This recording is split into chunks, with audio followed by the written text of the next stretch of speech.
Hello, I'm SKZ and welcome to Hops of Steel, where a quirkless Izuku tries to imitate Mirko's quirk, creating bunny mechanical accessories like ears, legs, and even a tail.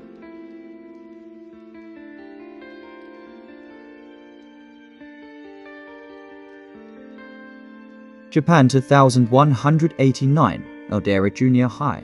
The sun was shining brightly in the sky, illuminating the spot where Izuku, now a teenager, was sitting against some lockers in a hallway at his school. He looked very focused, his journal on his lap, no one passing by, and the noise concentrated in the cafeteria. His hand held his cell phone with a video of Mirko and new one explaining a new exercise, and his other hand was busy taking notes. It was lunchtime, well, for others. For Izuku, this meant freedom, because although he could eat like everyone else in the cafeteria, he preferred to escape and continue writing in his notebook. There, in his safe space, he had his lunchbox next to him, barely opened with chopsticks that hadn't even touched it. His stomach growled, but he turned up the volume on the video to ignore the sound the beast in his stomach was making. Here's Mirko's latest fight.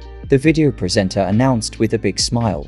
Izuku let out a big smile, rocking back and forth as his other hand moved more quickly over the notebook. He didn't notice the time. He was so in another world that he wasn't awakened until the thunderous campaign echoed. Shit, he said to himself, grabbing his bag and quickly putting away his notebooks. He could already hear the footsteps and laughter of everyone who had been in the cafeteria a moment ago.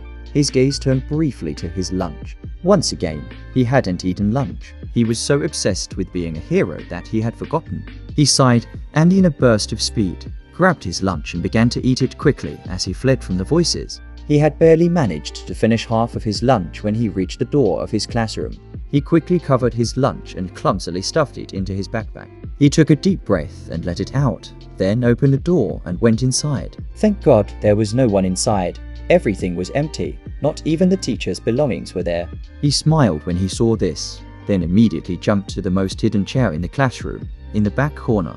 Once there, he took out his notebook again and resumed taking notes, this time without his cell phone, only with things he remembered from the video.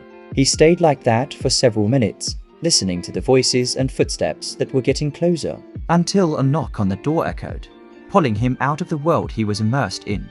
He slowly looked up, watching the wave of people who began to enter through the door, and finally, his professor, who was carrying a large heavy stack of books. Everyone sat down, made noise, chatted, shouted, and laughed. Izuku shrugged in his seat, very uncomfortable with the sudden sound. Then he watched the teacher slam the stack of books he had been carrying a few moments ago onto the table with a loud thud. The teacher then walked back to the door and locked it. Izuku returned to his journal, his writing becoming even more frantic.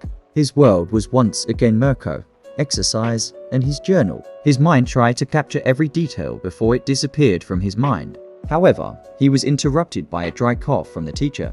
Izuku looked up again, meeting his teacher's gaze. The teacher frowned when he saw Izuku, but decided to ignore him. It was normal. He was always back there writing or doing something else. It wasn't that he was an extraordinary student, just a weak, quirkless kid with a strange hobby. The teacher lowered his gaze. It was no longer worth looking at his face. His hands reached for a book from the pile, opening it and taking out some sheets of paper. Good afternoon, everyone, he announced. Izuku put his pencil aside and, in his shrimp-like posture, raised his head. Good afternoon, the class replied in unison. The teacher held up some papers, showing them in the air. I need each of you to sign this paper to see what you want to be when you grow up. The whole class complained, except for Izuku, who simply shrugged it. Then the teacher turned abruptly, throwing the papers into the air, a silly smile crossing his thin face. Just kidding. I know you all want to be heroes and get into UA. Everyone let out a cheer upon hearing this, activating their quirks. And Izuku simply didn't want to hear any more, lowering his gaze and returning to writing frantically. And while Izuku was in his own world, at the front of the class, Kotsuki, his former friend now bully, stood up on the table. Give up, you bastards. You all know that I, the great Kotsuki Bakugo, will be the only one to get into UA, he exclaimed arrogantly, a smile on his face and his chest puffing up with ego. Bakugo applied to UA, the teacher explained. Izuku simply sighed. Kotsuki, as egocentric as ever. Bakugo, you are not the only one with dreams here.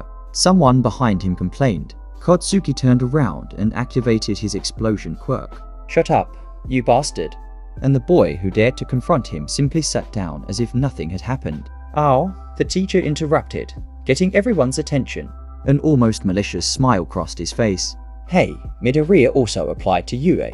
Katsuki froze, or rather, everyone froze. He slowly turned toward where Izuku was sitting. Didiku. For a moment, there was a heavy silence. Izuku began to sweat profusely, his pencil slipping from his hands. Damn it. Then the silence was broken by the taunts of his classmates, some laughing louder, others whispering among themselves, God knows what. Katsuki frowned, his ego feeling hurt. Damn Diku. He jumped from his seat to Izuku's, knocking him over with a bang. As Izuku fell, his pencil broke and his notebook flew away. He was left against the wall, his back leaning heavily against it. Izuku closed his eyes. Oh, this day was going to be so long.